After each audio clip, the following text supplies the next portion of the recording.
వచ్చి దిగినట్టులా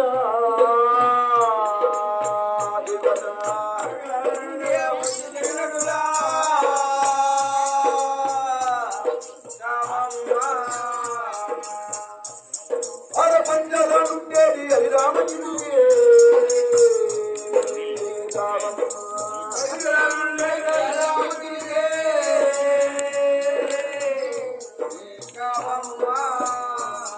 ఆమె రూపురేఖ లావణ్యము వర్ణించను ఎవరు తరము కాదు. ఆ గ్రామములో ఎప్పుడైనా ఉపగణములు ఆమె దేవాలయంలో గాని ఎక్కడైనా గుడిలో ఆమెను చూశారంటే పెద్దలు చెల్లలు ఆమెను చూసి దేవాలయం ఉంటేను దేవుడుగా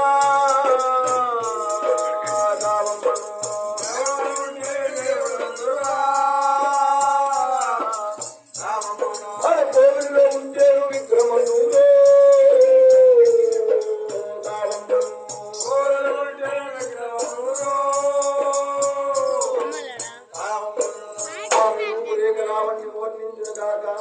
ఆ గ్రామములో తన జీవుడు వారే ఆమెను చూసి ఒప్పుకున్నారు. ఈమె సాక్షాత్ దేవకన్య వనకన్య మునికన్య నాగకన్య కాని మానవ కన్యరాలు కాదు. ఎవరైనా ఉన్నట్టు దేవాలయం చూస్తే దేవుడి నిమ్మని దండ పెట్టుకునేవారట, కోవులను చూస్తే మీరు విగ్రహమనుకునేవారట. ఆ విధముగా సాముద్రిక లక్షణములతో ఆ ఒక్క పిఠాపురములో ఉండగా ఆమె కానీ తులసి పూజలు ఆచరించి ఆ తులసి కోట వద్ద కన్ను మూసుకుని నిష్ఠలో ఉన్నప్పుడు పేద సాధులు ఎవరైనా పేదలు ఆమె విడిపోయి వాళ్ళకి కష్టాలు చెప్పితే కోరిన వాటికి చెప్పు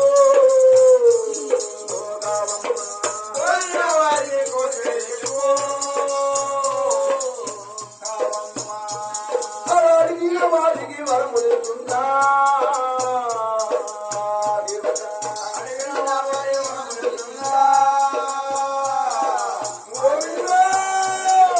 జరిగేది జరగబోయేది చెప్తుందో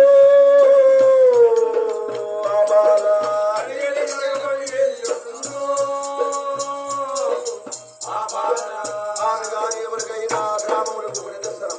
ఎవరికైనా ముక్కులు వచ్చినా తరం వచ్చినా చేతలారంత బంగారం అంటే కుంకుమ చూసుకునేది వాళ్ళని ఒట్టన పెట్టేస్తే అప్పుడే ఆ రోగవాళ్ళ పటాపంచలు. ఇది నిరస్తరంగా జరుగుతున్నది పిఠాపురములో. ఈ వార్త చుట్టుపక్కల గ్రామమంతా ఎలుగయ్యి చిన్నలు పెద్దలు స్త్రీలు పురుషులు సాధువులు సత్పురుషులు అందరూ కూడా గ్రామానికి రాజవాడగా వస్తున్నారు. ఇలా కామమును చూసి అనుకోవాలి. ఈ విధముగా ఉండగా తండ్రి రామయ్య చూచాడు. ఈ విధంగా వదిలిపెడితే మన కుమార్తె సాధువులు సత్పురుషులు కలిసిపో అట్లా జరిగేదానికి వీలు లేదు. ఆ రోజుకి మాట ప్రకారం మన చెల్లెలకు కానీ జాబు రాసినట్లయినా మన చెల్లెలు వచ్చిన మన కులపద్ధతి ప్రకారం 15 కాబిళ్ళ సార కాబిళ్ళతో మన కుమార్తెను సాగనంపాలి. తన భర్తతో కలిసి మెలిసి ఏ విధంగా చేర్చోరచారంబులు చేస్తును. వాళ్ళ కలిసి మెలిసి ఉండిన వాళ్ళకి పిల్లలు పుట్టాలి. ఆ పిల్లల కడుపుల పిల్లలు పుట్టాలి. నే మనవుల్ని ముని మనవరాలను చూడవలన్నా చెల్లి చెల్లెమ్మకు జాబురాజనురా రామయ్య చెల్లి చెల్లెమ్మకు జాబురాజనురా చెల్లెల మర్చిపోయావా కోడలను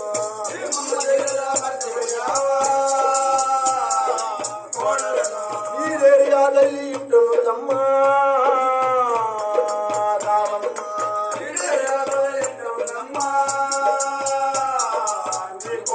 ఎప్పుడో 7 ఏళ్ళు మునుపు చూసింది కాదమ్మ భార్య వయసులో.